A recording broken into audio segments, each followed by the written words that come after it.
Welcome to Leaping Larry's Revolutionary Reading Theatre.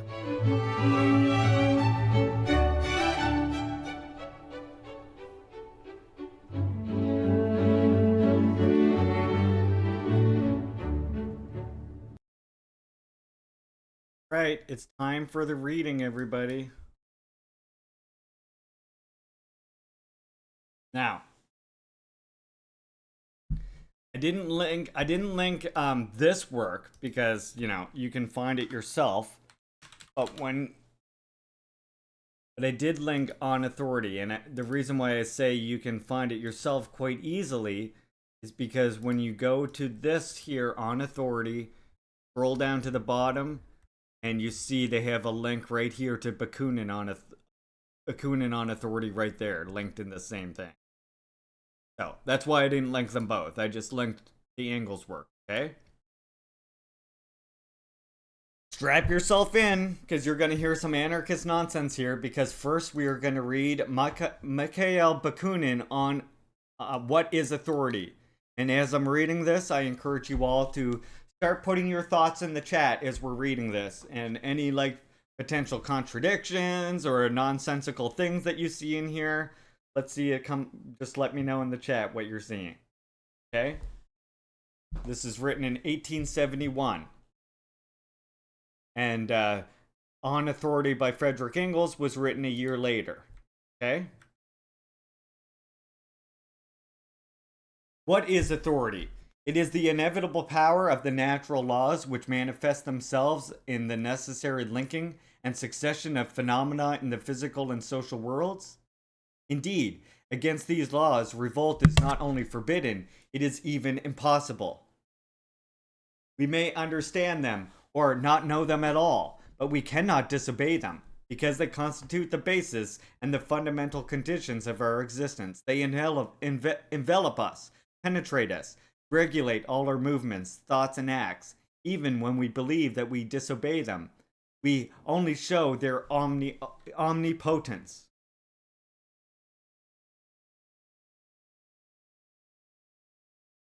Yes, we are absolutely the slaves of these laws, but in such slavery there is no humiliation, or rather, it is not slavery at all. For slavery supposes an external master, a legislator outside of him, whom he commands. While these laws are not outside us, they are inherent in us. They constitute our being, our whole being, physically, intellectually, and morally. We live, we breathe, we act, we think. We wish only through these laws. Without them, we are nothing. We are not. Whence then could we derive the power and the wish to rebel against them?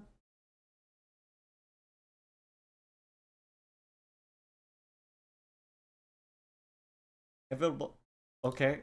Okay, all right. It just that was weird the way that that beginning went to me. Sure. They apparently seem to think that, yes, Jeremiah. In his relation to natural laws, but one liberty is possible to man, that of recognizing and applying them on an ever extending scale of conformity with the objective of collective and individual emancipation of humanization which he pursues. These laws, once recognized, exercise an authority which is never disputed by the mass of men. One must, for instance, be at bottom either a fool or a theologian, or at least a metaphysician, jurist, or bourgeois economist to rebel against the law by which twice two make four. Huh?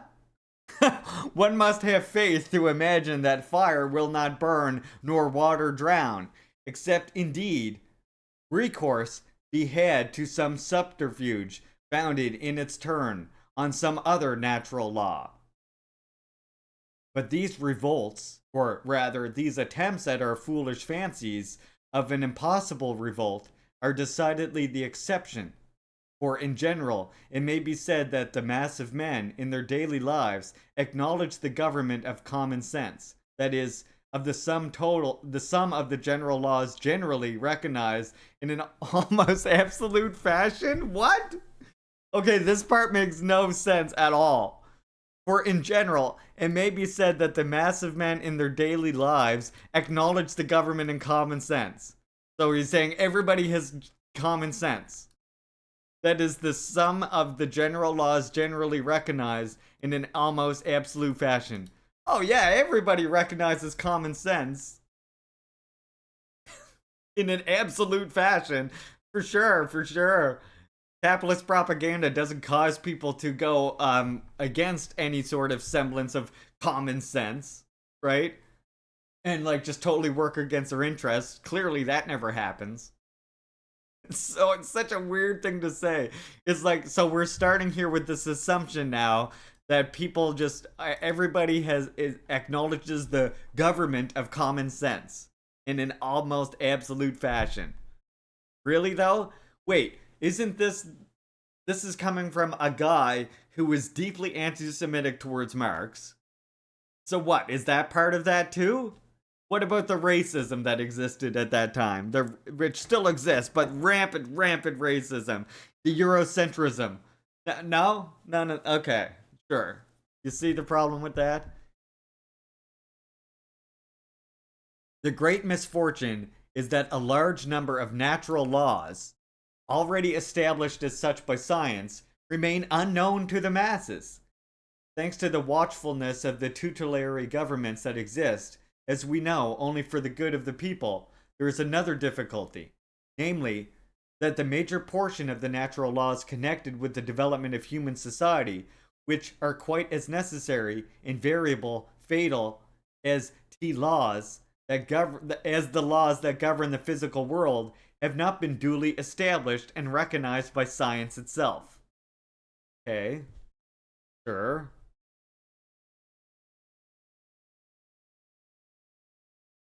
Exactly. The thing is, he sees Eurocentrism as logical and common sense, which is where that whole statement breaks down. And I think that's kind of like reflected in Anarch's thing, right? I think that's actually kind of like reflected in Anarchic's shit here, especially in this shit.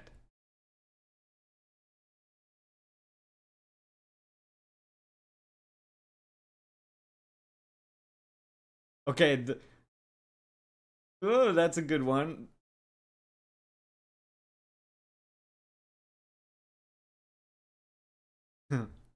Okay, but these people need to see this one. We need to get. Oh no, wait. We need to get the other one by Anarch spread.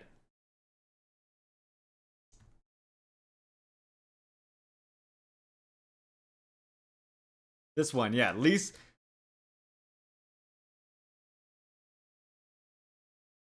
this one right here. This is where this shit comes from, right here.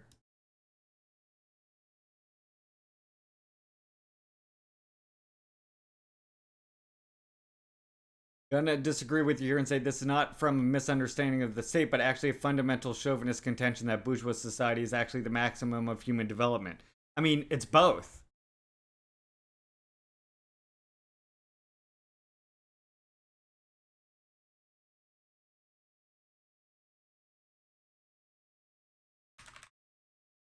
Sorry.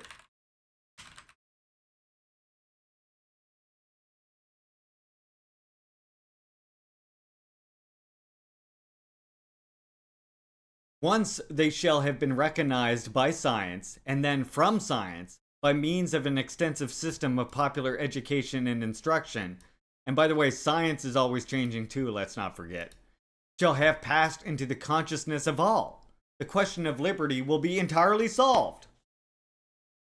What? Once they shall have been recognized by science, and then from science, by means of an extensive system of popular education and instruction, shall have passed into the consciousness of all, the question of liberty will entirely be solved. So again, you see, this is what I was saying before.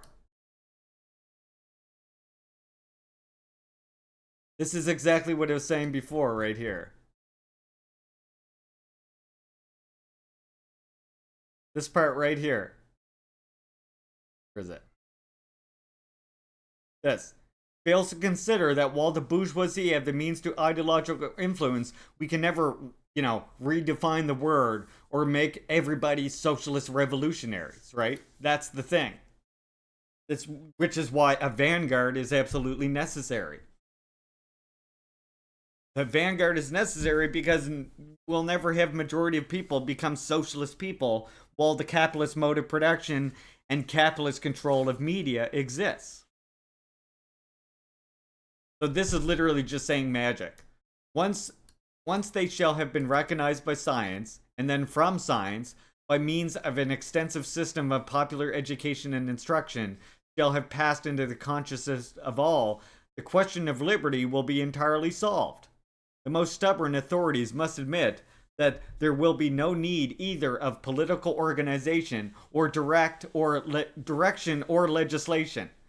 Three things which, whether they emanate from the will of the sovereign or from the vote of a parliament elected by universal suffrage, and even should they conform to the system of natural laws, which has never been the case and never will be the case, are always equally fatal and hostile to the liberty of the masses, from the very fact that they impose on them a system of external and therefore despotic laws. Literally, just what Anarch said, right?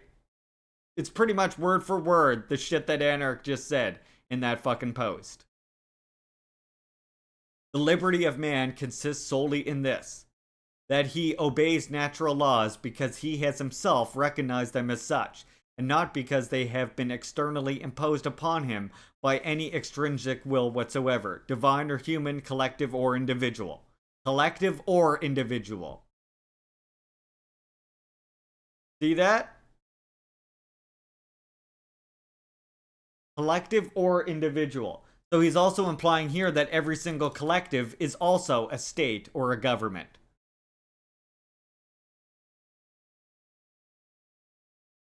Suppose a learned academy, composed of the most illustrious representatives of science. Suppose this academy charged with legislation for and the organization of society, and that, inspired only by the purest love of truth, it frames none but the laws of in absolute harmony with the latest discoveries of science, while I maintain, for my part, that such legislation and such organization would be a monstrosity, and that for two reasons. First, that human science is always and necessarily imperfect, and that comparing what it has discovered with what remains to be discovered, we may say that it is still in its cradle. So that were we to try and force the practical life of men, collective as well as individual, into strict and exclusive conformity with the latest data of science, we should condemn society as well as individuals to suffer martyrdom on the bed of progress, which would soon end by dislocating and stifling them, life ever remaining an infinitely greater thing than science. The second reason is this.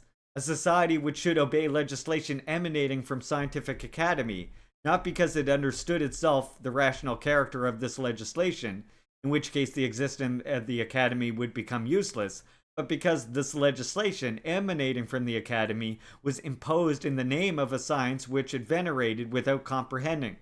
Such a society would be a society not of men, but of brutes. It would be a second edition of those missions in Paraguay, which submitted so long to the government of the Jesuits. It would surely and rapidly descend to the lowest stage of idiocy. We seeing problems here yet?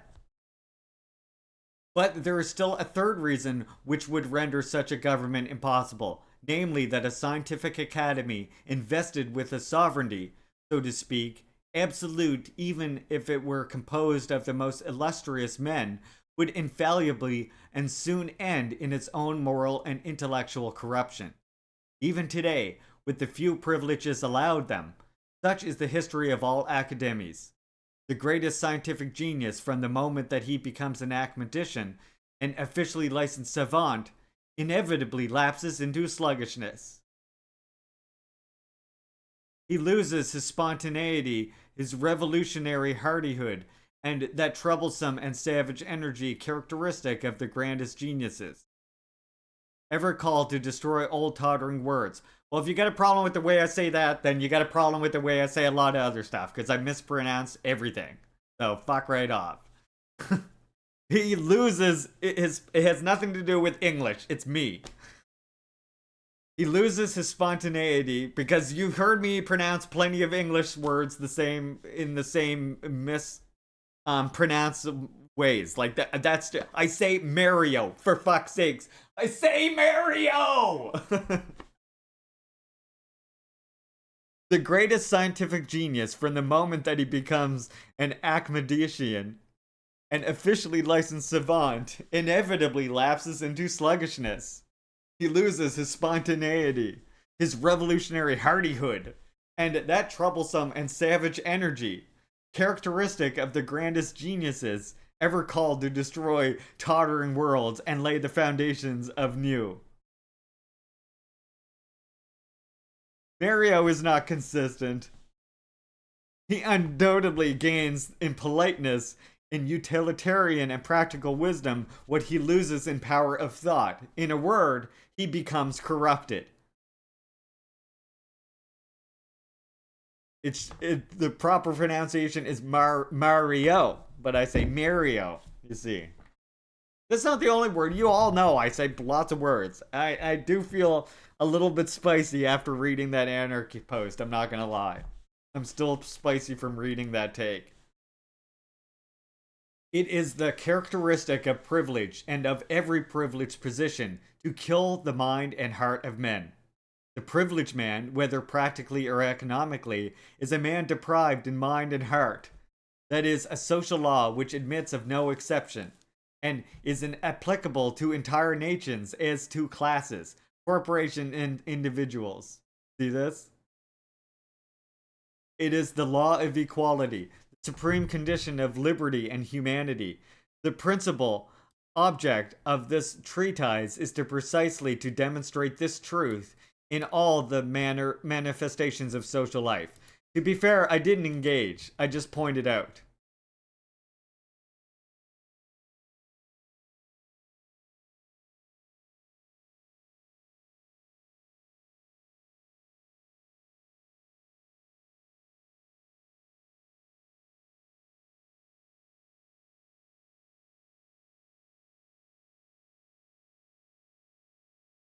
See, I do think that okay, I do think that yes, he is a grifter. I do think that this definitely he deliberately lies, but I also do think that he is a fundamental misunderstanding of the state as an organ of class control in one hand or the other. I mean, either way, like with anything, right? There's the we were talking about it yesterday. There's the grifters and then there's the grifted, right? We can't know for sure whether this person is one of the grifters or one of the grifted. But we can be sure that here we go. We can be sure that we point out either one. Oh god. Wait, I thought the left popular streamers all said land back ain't happening yet and is a long way off. The truth is out there. Well, yeah, okay, and this is what I keep saying, right? Return of 200 islands. This is what I keep saying. Land back isn't a single issue thing. It's a multi-stage thing, right? This is what white people, settlers, fail to realize is the fact that it's an ongoing thing, and land back is already happening. It's not something upcoming, but it is that too. But it's also something ongoing. You know? I don't see this as trying to convince the grifter, but convincing others who see it to not trust the grifter. No. Yeah, and that's what I'm doing, right? That's what I'm doing. Is that what you mean, or that's what you're saying? Doctor on uncle on uncle authority. Yeah, I mean, I'm gonna respond to him here in a minute. Uncle, we go back and forth quite a bit. We don't really have. That's what I'm doing. Okay, yeah, that is what I'm doing. Yeah, no. Uncle Authority has some good takes. I'm gonna respond because I do think, again, we can't necessarily know for sure whether this guy Anarch is a grifter or a part of the grift, but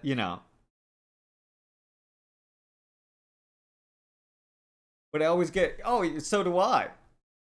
I mean, but this is why I always say, like, these people, like Midwestern marks, who are like, oh, you just wait till 10 years when they have our mass movement and we have our socialist revolution. That's why I'm just like here. That's why I'm just here talking and saying, or that's why I'm constantly saying to people, like, no, land back is preceding it, right? Land back is preceding your socialist revolution, and it's already happening.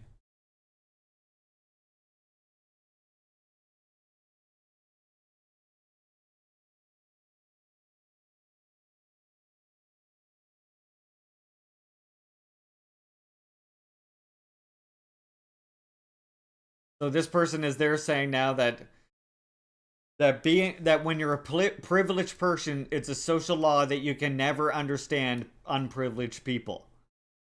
So that's what Bakunin is saying here in this paragraph. Exactly, March. It is the law of equality, the supreme condition of liberty and humanity. The principal object of this treatise is precisely to demonstrate this truth in all manifestations of social life. A scientific body to which had been confided the government of society would soon end by devoting itself no longer to science at all, but to quite another affair, and that affair, as in the case of all established powers, would be its own eternal perpetration, by rendering the society confided to its care ever more stupid and consequently more in need of its government and direction. But that which is true of scientific academies is also true of all constituent and legislative assemblies, even those chosen by universal suffrage. In the latter case, they may renew their composition, it is true, but this does not prevent the formation in a few years' time of a body of politicians, privileged in fact, though not in law, who devoted themselves exclusively to the direction of public affairs of the country. Finally form a sort of political aristocracy or oligarchy. Witness the United States of America or Switzerland. Huh?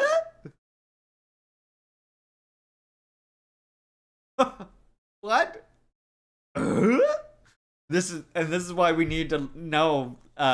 We need to recognize 1776 as the counter-revolution it was. So he's saying because look at how the revolution in the United States led to the United States. Therefore, revolution will always lead to shit like this, apparently, or rather, authoritarian revolution will. Consequently, no external legislation and no authority, one for that matter being inseparable from the other, and both tending to the servitude of society and the degradation of the legislators themselves. Does it follow that I reject all authority? Far from me such a thought. In the matter of boots, I refer to the authority of the bootmaker. Concerning houses, canals, or railroads, I consult to the architect or the engineer for such a special knowledge. I apply to such or such a savant, but I allow neither the bootmaker, nor the architect, nor the savant to impose his authority upon me.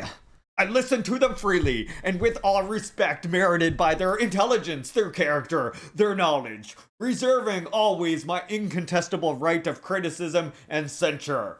I do not content myself with consulting a single authority in any special branch. I consult several. I compare their opinions and choose that which seems to me the soundest.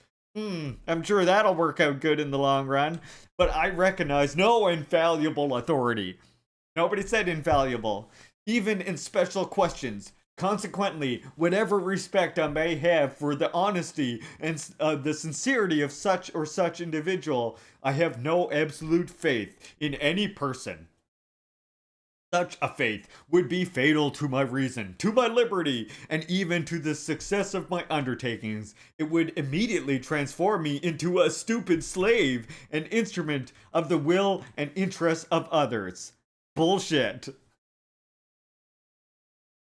I'll listen to the bootmaker when I feel like it. I say it as I walk down the street in my homemade paper shoes.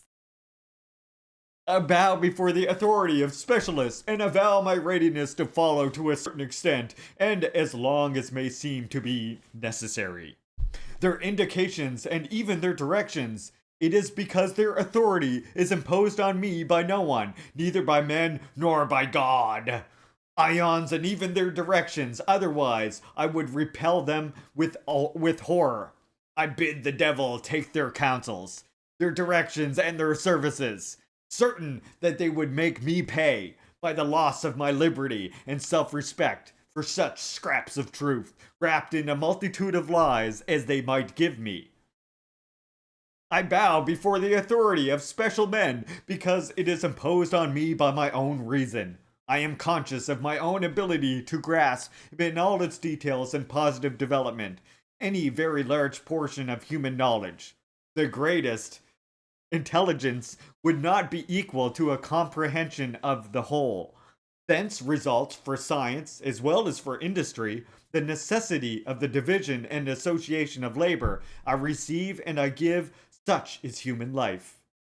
Each directs and is directed in his turn. Therefore, there is no fixed and constant authority, but a continual exchange of mutual, temporary, and above all, voluntary authority and subordination. Fucking Adam Smith, the fucking this just like reads like Adam Smith, but for anarchists to me. Like seriously, this is Adam Smith. The shoemaker will make the shoes, the cobbler will do the cobbling, and the bread maker will do the bread making in their own self-interest, and somehow that will be best for society. Literally the exact same flavor. It literally has that taste all over it, right? The same reason forbids me then to recognize a fixed, constant, and universal authority. Well, good thing we don't believe in that anyway. Wait.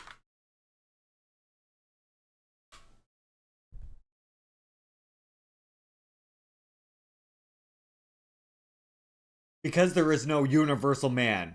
True, there is only the masses.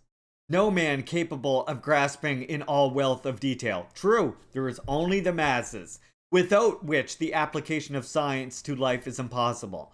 All the sciences, all the branches of social life. And if such universality could ever be realized in a single man, we never thought it could. And if he wished to take advantage thereof to impose his authority upon us, it would be necessary to drive this man out of society, because his authority would inevitably reduce all the others to slavery and imbecility. I do not think that society ought to maltreat men of genius, as it has done hitherto, but neither do I think it should indulge them too far, still less accord them any privileges or exclusive rights whatsoever. And that for 3 reasons. First, because it would often mistake a charlatan for a man of genius. Second, because through such systems of privileges, it might transform into a charlatan, even a real man of genius, demoralize him and degrade him. And finally, because it would establish master over the man himself. Yeah, it's Rothbard, it's Nietzsche, it's what's that other guy's name? Fuck. You know who I'm thinking of? He's always just a picture from the side view illustration with the glasses on. What the fuck is his name?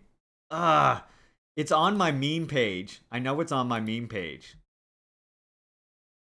Nope, not Freud. He's an anarchist philosopher. Nope, not Murray Rothbard. This is gonna bother me until I think of it. Let me see if I get the meme saved. Facebook is taking forever. Okay, there we go. We need to go to seriously super socialist memes. Yep, Sterner. Sterner. That's who I'm thinking of. Thank you. Thank you, March. I was indeed thinking of Sterner. Yeah, very much Sterner vibes from that work is what I got. Like the collective doesn't have authority over me, so on and so forth, or no collective does. Just absolute. It's literally. It was literally this.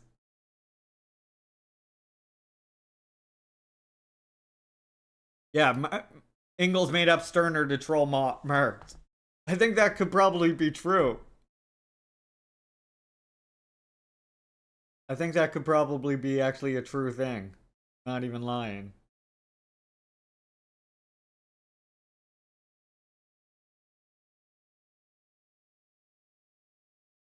I do have a thing on it. I was just trying to find the meme I made about it. I did have a genius me. I'm gonna post that on Twitter too as soon as I find it. Hold on. And we're gonna respond to Uncle Authority too. We need to be beaten to maintain our focus on Echo on who the boss is. Yeah.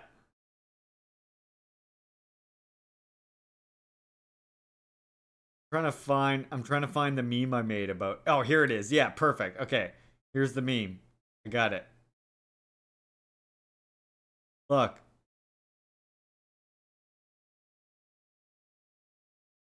Who said it better? I'm posting this. I'm posting this on the thing. Okay, first we're gonna respond to Uncle Authority for a second.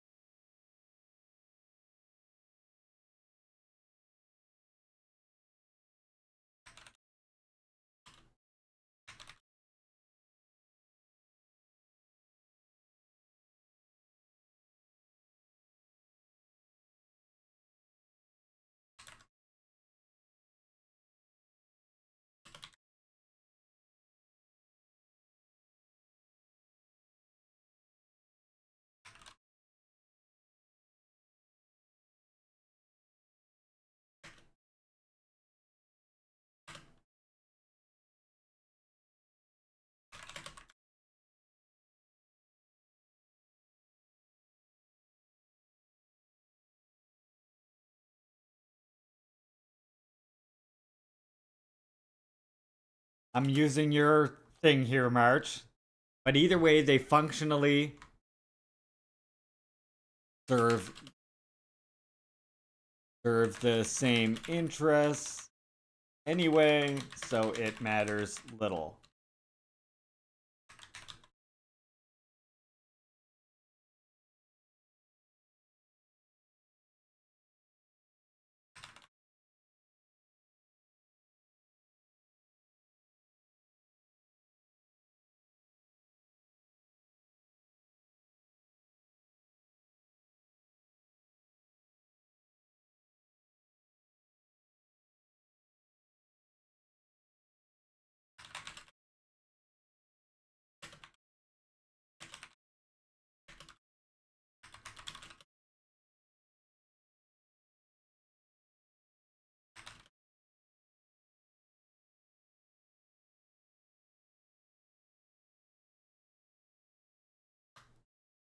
There, we're noticing that, right? Okay, and then it is a very useful quote.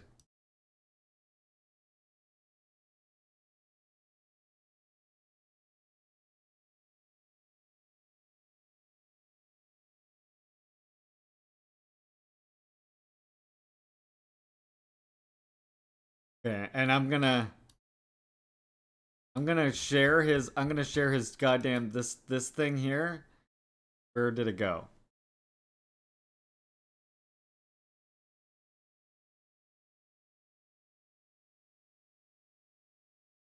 I wanna quote tweet this one with my with this picture that I got right here. Who said it better? There. It doesn't work as good because it's not on Facebook, but I still think it's funny. Right, there we go. Okay, so now we've read what is authority. Did we all notice some problems in it? I think we did.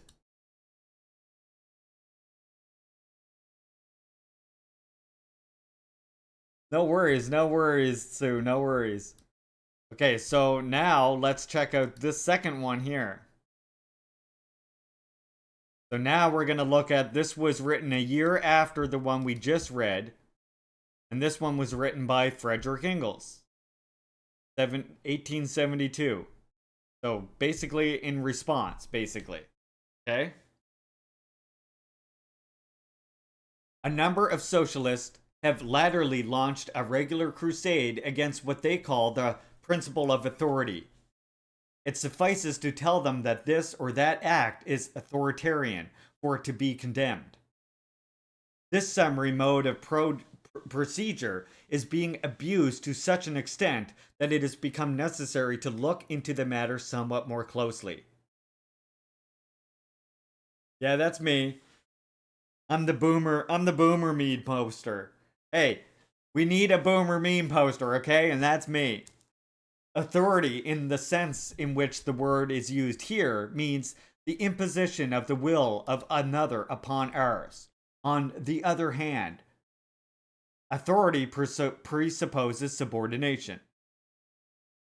Now, since these two words sound bad, and the relationship which they represent is disagreeable to the subordinated party, the question is to ascertain whether there is any way of dispensing with it. Whether, given the conditions of present day society, we could not create another social system in which this authority would be given no scope any longer, and would consequently have to disappear.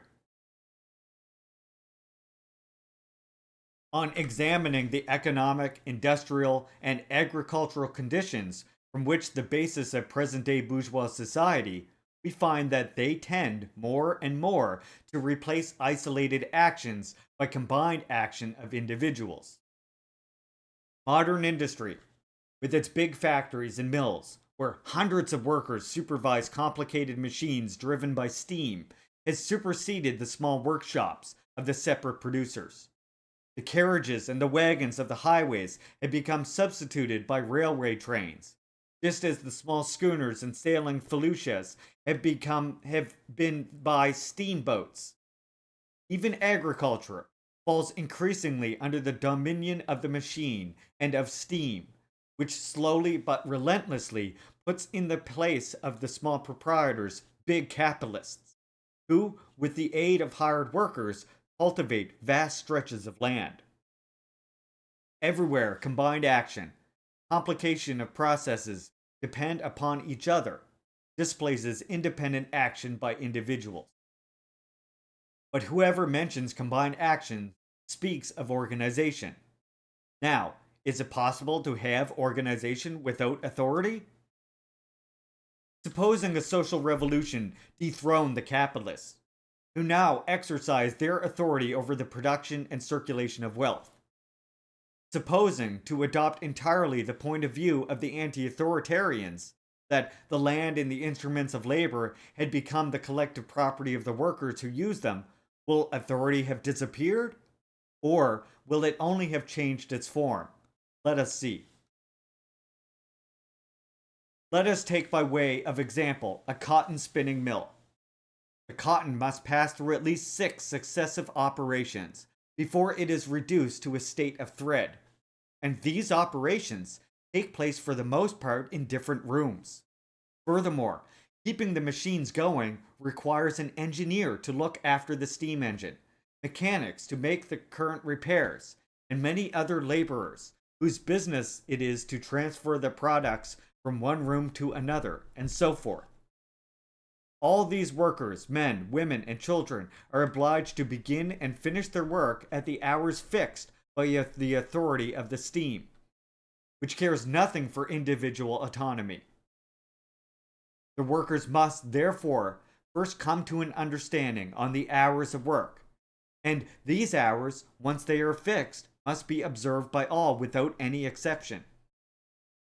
Thereafter, particular questions arise in each room and at every moment concerning the mode of production, distribution of material, etc., which must be settled by decision of a delegate placed at the head of each branch of labor, or, if possible, by a majority vote.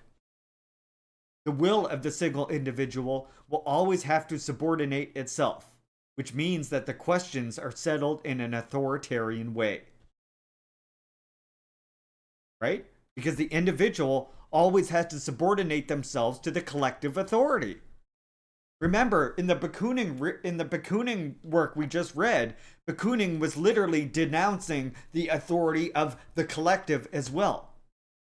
So if each individual thinks that their authority is the correct one and that their ability to perceive who has justified authority is the correct one, how do you get to the correct authority then? Oh wait, it's not authority, apparently. I don't know, it's silly. It's you wanting to impose your authority on everybody in service of your own interests is not authority, but the collective basically overriding the authority of individuals, that is authority. And that's the authority that we communists are for. Fighting authoritarianism is like punching ghosts. It really is. And again, many of the anti-authoritarians made systems of authority themselves in practice. Ukrainian fucking free territory is a perfect example of that. The workers must therefore first come to an understanding on the hours of work. And these hours, once they are fixed, must be observed by all. Sorry, I already said this part. Thereafter, particular questions arise in each room and at every moment concerning the mode of production, distribution, material, etc., which must be settled by a decision of a delegate placed at the head of each branch of labor, or, if possible, by a majority vote. The will of the single individual will always have to subordinate itself, which means that questions are settled in an authoritarian way. The automatic machinery of the big factory is much more despotic than the small capitalists who employ workers have ever been. At least with regard to the hours of work one may write upon the portals of these factories. Leave ye that enter in all autonomy behind. If man, by dint of his knowledge and inventive genius, has subdued the forces of nature, the latter avenge themselves upon him by subjecting him, insofar as he employs them, to a veritable despotism independent of all social organization. Wanting to abolish authority in large-scale industry is tantamount to wanting to abolish industry itself. To destroy the power loom in order to return to the spinning wheel. Let us take another example. The railway. Can you imagine running a railway without any authority? How about an airport? Huh? For an even more modern example, how about an airport? You're gonna have, oh yeah, that pilot coming in. I don't think this tower attendant actually knows what he's talking about, this particular one. I'm just gonna go ahead and land anyway. That's anarchist flight 101. Anyway, let us take another example, the railway. Here too, the cooperation of an infinite number of individuals is absolutely necessary, and this cooperation must be practiced during precisely fixed hours so that no accidents may happen. Here, too, the first question of the job is a dominant will that settles all subordinate questions. Whether this will is represented by a single delegate or a committee charged with the execution of the resolutions of the majority of persona interested. In either case, there is a very pronounced authority. Moreover, what would happen to the first train dispatched if the authority of the railway employees over the Han? Passengers were abolished? And again, so, like, can you imagine the airport? Like, yeah, we're looking for request to land at Stanfield Airport. Yeah, that's not clear to land at the moment. We're gonna have you do a circle round and try again to enter pattern. You know what? I don't believe this guy. I don't think this guy has authority over me. I don't think he is as well educated as me. I'm gonna land the plane anyway. Sure, that will go well. The metaphor of like a chef in the kitchen is so apt. The chef leads the order of the other cooks in the kitchen, so all the food ideally comes out at the same time. Everyone does their part basically. Doesn't mean the chef is a despotic ruler, although sometimes they are. Yeah, no, absolutely though. The kitchen, I used the construction site earlier. The construction site is the good one because you have all these semi-bosses, right? I feel like construction and capitalism kind of actually shows like what just a little flavor of how bad anarchist, just anti-authority, horizontal operation could get. And even in construction, there is still hierarchy and there is still authority, right? It's just that sometimes you get like the subcontractor, your own boss, the owner of the house, so on and so forth. All of these people who have like an authority over what you're doing, all coming in and telling you different things. We would never get anything done? I'm an idiot sandwich, yes. The kitchen doesn't have a dishwasher, the whole thing falls apart. Yes. Again, and that's why the whole thing, that's why when you start really pressing them on this hierarchy thing, Frankster, that's why they then default to the idea of justified hierarchies, right? And then it's like, well, what does that mean? What is justified hierarchy? And to me, justified hierarchy is the masses. The people are my god. Hey, 2-0 for Twitch, welcome in. Food service is a dictatorship. And I mean, like I said, I think airports are an even like more good example of this. Like, would you want an airport run without any horizontal hierarchy? Be real with yourself. Be honest with yourself about that, right? And just think. You really think that you would want your pilot to have the same outlook as Bakunin there? Like, oh, I submit to the authority of specialized men only when I want to submit to them. Yeah. Exactly. Exactly. It's nonsensical at face value, like, just when you start to think about it. Again, I am for the authority of the working masses over the ruling class, the current ruling class, which would then make the working masses the new ruling class. And therefore, their authority would become the new law of society. And I think if you're scared of that, if you're scared of socialism, Mr. Anarch, I think you're scared of the people. And I think somebody said that before.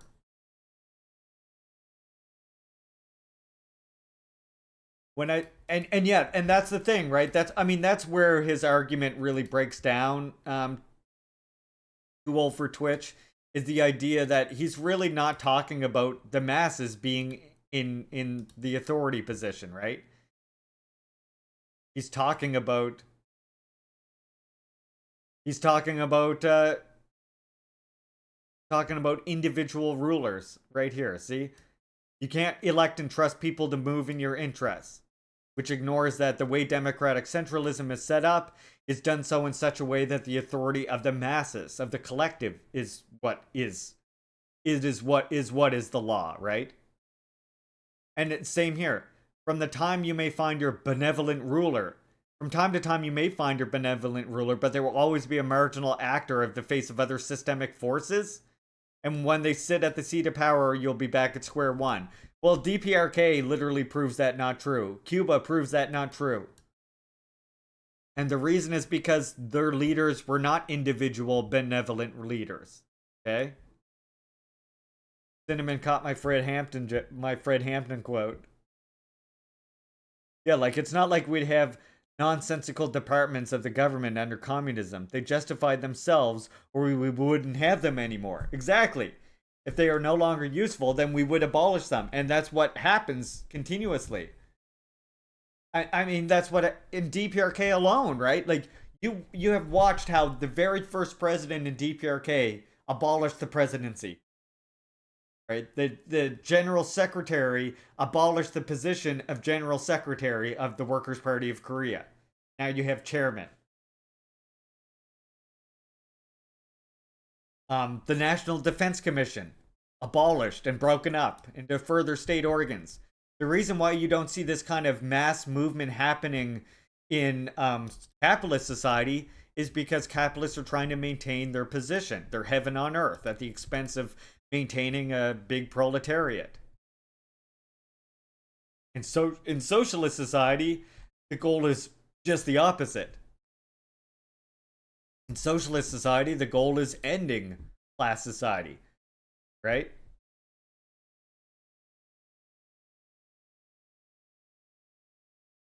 So, let us finish up this work. But the necessity of authority, and the imperious authority at that, will nowhere be found more evident than on board a ship on the high seas.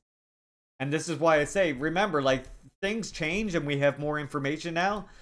Will nowhere be found more evident. Again, I think today it is more evident in the airport, right? In flight. But the necessity of authority and the imperious authority at that will nowhere be found more evident than on board a flight in the skies. There, in time of danger, the lives of all depend on the instantaneous and absolute obedience of all to the will of one. And in an airport situation, that's to the tower, to ground control. Pretty much, right? When I submitted arguments like these to the most rabid anti-authoritarians, the only answer they were able to give me was the following: yes, that's true, but there is not the case of authority which we confer on our delegates, but of a commission entrusted. These gentlemen think that when they have changed the names of things, they have changed the things themselves. Yeah, the ship metaphor holds up because coordinated effort is required of individuals to tax sales, etc. I mean, same with an airplane, though. Like the ground crew, the coordination with ground control, with ground crew, with inspection services, with maintenance services, with pilots, with the flight attendants, with any onboard security, so on and so forth. Like all of these things are integrated into making the plane run, right? And there has to be one thing, one voice, which has authority over that airplane, and that ends up being ground control.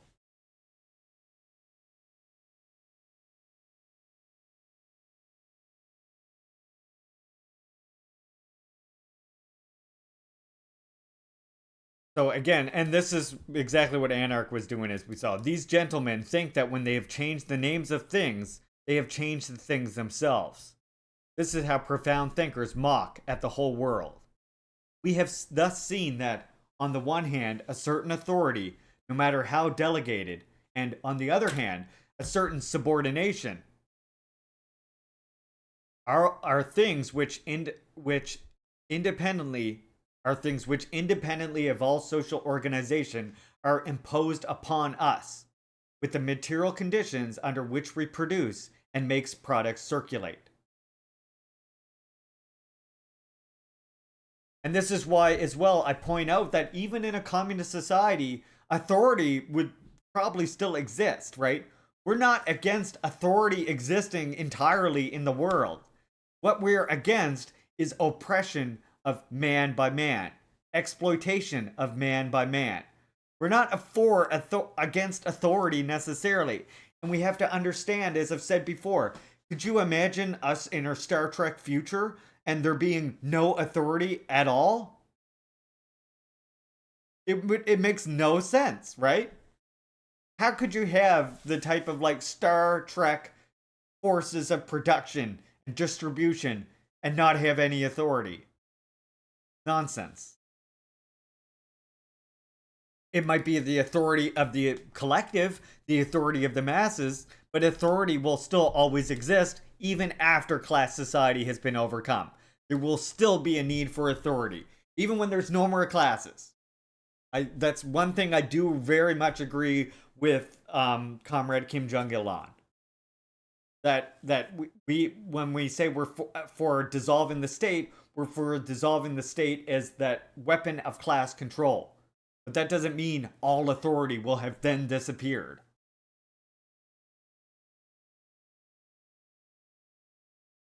Hey, Bobby, welcome in. We just read Bakunin, What is Authority? And now we're finishing up on Authority by Engels, which was written a year after Bakunin's work. For real, people who are experts in specialized knowledge are usually considered the authority. Yep.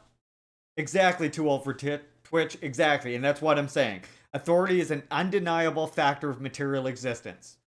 All we need to do is change the authority from being that of the minority of exploiters to the authority of the majority of the working masses. And that will continue. That will have to continue in communist society too, when there's no more classes. No state doesn't mean no government. It just simply does not. So do I. That's what we're all about around here. We love learning and talking together and exploring different topics. We've been really exploring the question of authority a lot lately, and anarchism as well. And I keep, just and when I try and like really just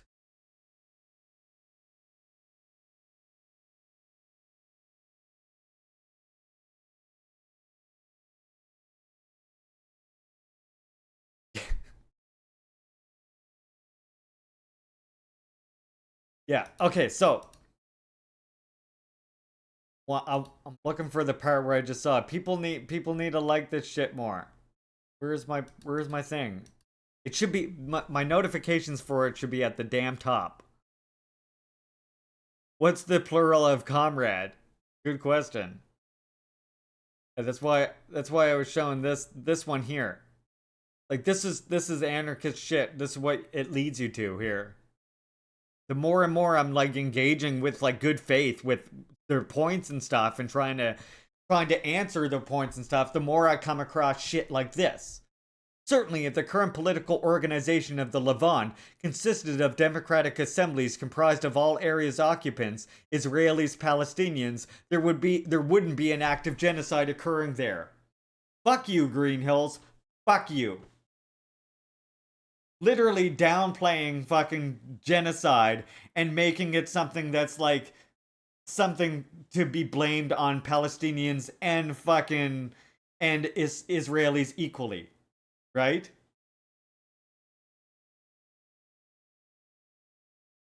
Rather than something caused by genocidal violent settler colonialism from Europe, right?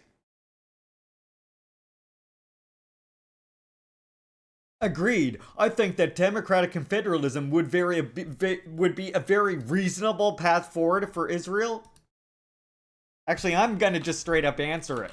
This.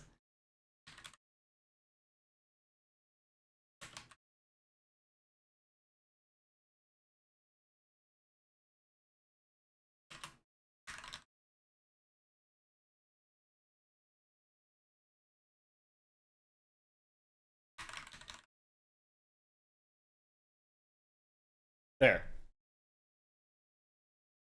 How about that?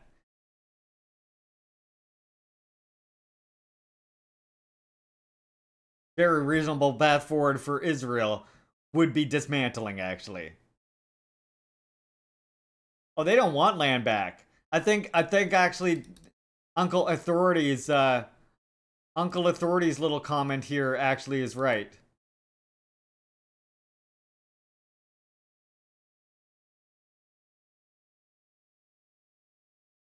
I think this part of this comment is right. Ask this guy what he thinks of literally any revolutionary group for the last 100 years. They're all a bunch of Asians, Hispanics, or Africans that can't think for themselves. Could only be controlled by the Soviets or the Chinese. Yep. I think that's kind of hitting the nail right on the head right there.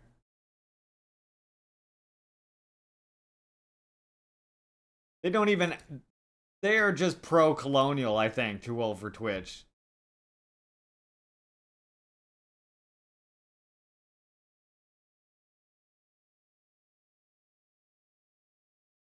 Yeah. Oh, and I mean I was saying that earlier. Like even when you look at places that they cite as anarchist examples of success.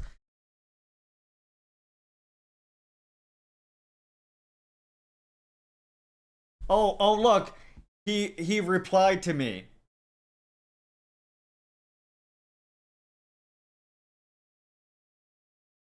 I'm talking about the entire geographic area, doofus.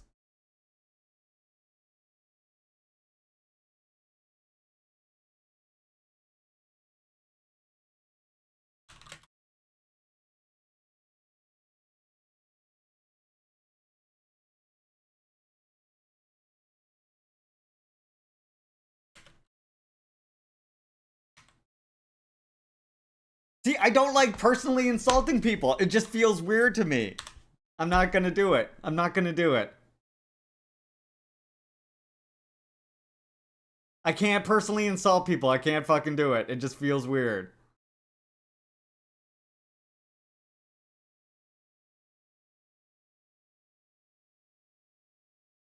I'm talking about the entire geographic region.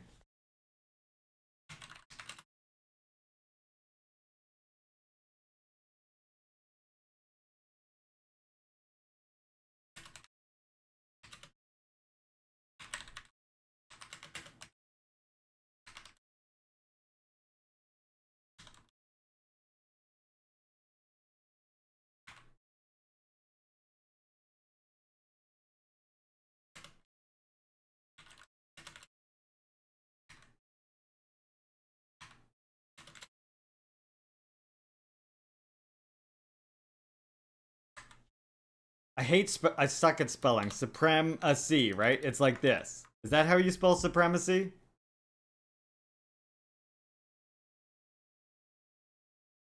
That's where they stole Greater Israel from. Yep. That is how I spell supremacy? Okay, thank you. I always put an A there at first, as you saw, for some reason.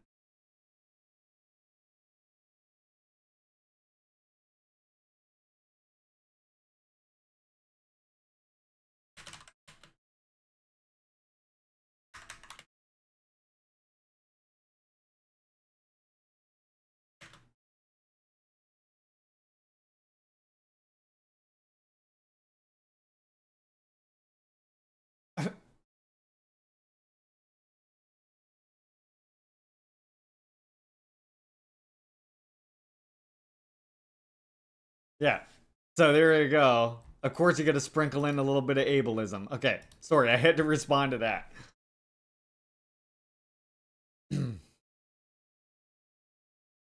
So I'm gonna repeat smokes. this one because it's Let's just a go. short one. Smokes. Oh, thank you, Meg. I'm gonna roll one in a second. Hold on, I'm gonna roll a joint, Mag. I'm gonna use that to roll an actual joint. The authority of my humor is undeniable. Taco Bell paradigm. He loves it. Okay, I'll finish this work. I'm gonna finish reading this. We got one paragraph left. Then I'll roll a joint while we watch, and I'll smoke the joint while we watch Comrade Kim Goes Flying. How about that? That sound good? Well, we're gonna need something to cleanse ourselves of all of this anarchist bullshit. So I figure what's better than watching a DPRK movie?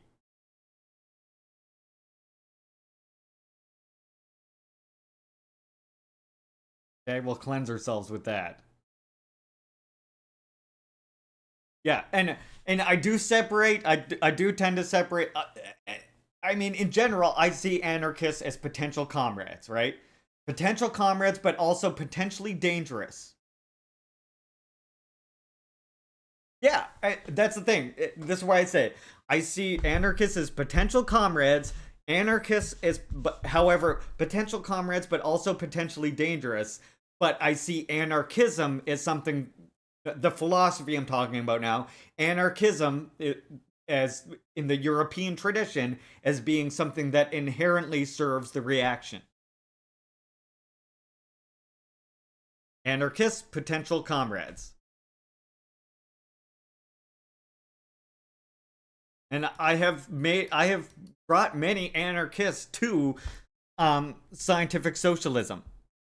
You know, it can be done. They can also be pigheaded too.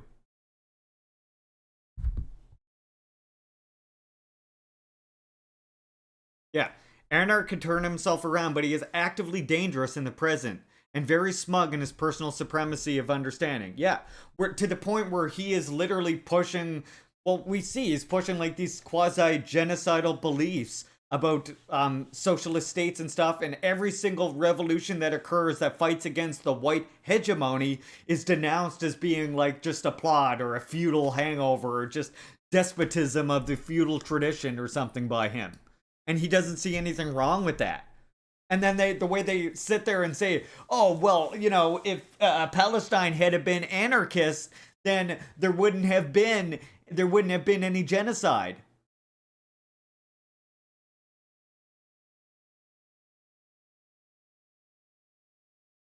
Well, that's why I am responding, but I don't have much hope. Let's just say in what I'm seeing so far. Yes, all anarchists I know are good people in the very least.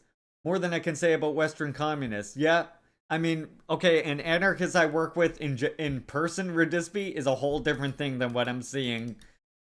I mean, well, that's because they're native. So,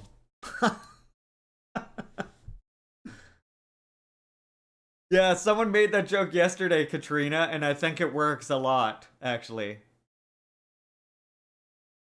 And that's why I say anarchists to me, they're potential comrades. They really are potential comrades. We just need to make sure, even if they want to keep calling themselves an anarchist, I think what we have to do is make sure that they don't hold chauvinistic positions against socialist states.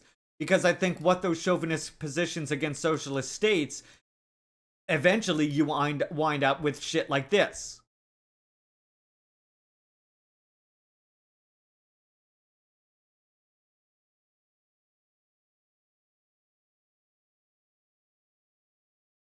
You didn't call me goofy. You didn't call me goofy. You the word you used for me, Daniel, was doofus.